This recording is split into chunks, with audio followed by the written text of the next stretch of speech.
For more insight on where people, especially young people, are ahead of Election Day, Melissa and I went to my nail salon, Cosmo Beauty Bar in Washington, D.C., to speak with 3 millennial Black women, one of whom is voting in North Carolina, about their plans this November. How are folks feeling about this election season? It's crazy, to say the least. Yeah, I'm feeling a little iffy. The first time that I was able to vote was for Hillary Clinton. That was my first and last time. Because I felt like, I felt hope that Hillary would win. I felt excitement from the community around me. I just had so much hope. And then look what happened. And so now I'm like, did my vote really matter? I don't know. Were you excited to vote before the switch, or were you just going to sit it out? I was probably going to sit it out as well. Oh, wow. I agree. I was definitely sitting it out. I was not voting at all before the switch. I'm still up in the air. Obviously, I'm a Muslim woman, so it's very nerve-wracking and very scary for me. It's already hard wearing hijab in public. So when you talk about things like Project 25, it's kind of scary. Are you suggesting, for both of you actually, are you suggesting that you could potentially vote for Donald Trump, or are you saying? Absolutely. Okay. Absolutely. Absolutely. So it's really just about sitting out the election as opposed to voting for someone. I'm rooting for everything Black, if I'm being super honest. So if I'm voting, that's the way I'm going regardless. But I mean, I'm still nervous. My original opinions were I was going to vote for Biden. I wasn't totally confident in him, but I was confident in who he would surround himself with.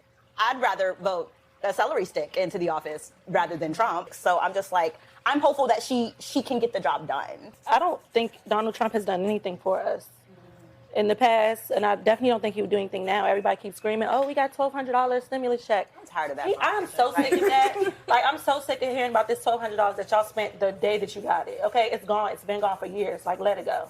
I just don't think, really, to be honest, I just don't feel like my vote matters. Really? Yeah, I just really don't. And it's sad because if enough people think like me, then maybe that would matter. Yeah. So, what are the issues that would inspire you to vote, and how are they not being addressed right now by government? Not any particular candidate, but just sort of government in general. Student loans. I understand, like, Biden said he dismissed all of those student loans. He did. I didn't see it on my account. The Supreme Court struck down his student loan plan. I mean, I think this is a really important point, right? I mean, we live in a system where governments can do things, but there's always this other check. But I do know some people that still, even given the Supreme Court, got their student loans forgiven. Now, not me yet. I'm waiting on them to click my box. I'm waiting. They haven't hit my box yet, but you don't know anybody who's had their student debt. Nobody. Not one person. I think definitely like the police reform is like a really big thing, especially for the Black community, because like every day we gotta tweet free somebody or like RIP somebody or rest in like, and it's sad and it's emotionally draining for us as a community and people, because like, and it's always some crazy situation where someone should not have had to die. Like Sonia Massey. I was just about to mention that, yeah. I'm trying to get help, y'all, but... What do you need help with? Shoot your face. Okay, I'm sorry. Drop the pot! How'd that make you feel when you heard what Donald Trump specifically said in response to Sonia Massey's killing? We need to have our police officers have the respect and dignity back. My feelings were hurt.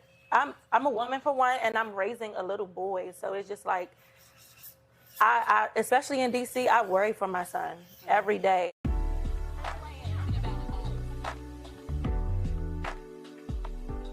We've talked about every issue except reproductive rights, which, if you follow the news, is the most important issue for women. Is it important for you all? Absolutely. I'm 100%. I'm pro-choice, but I personally, for myself, don't believe in abortion.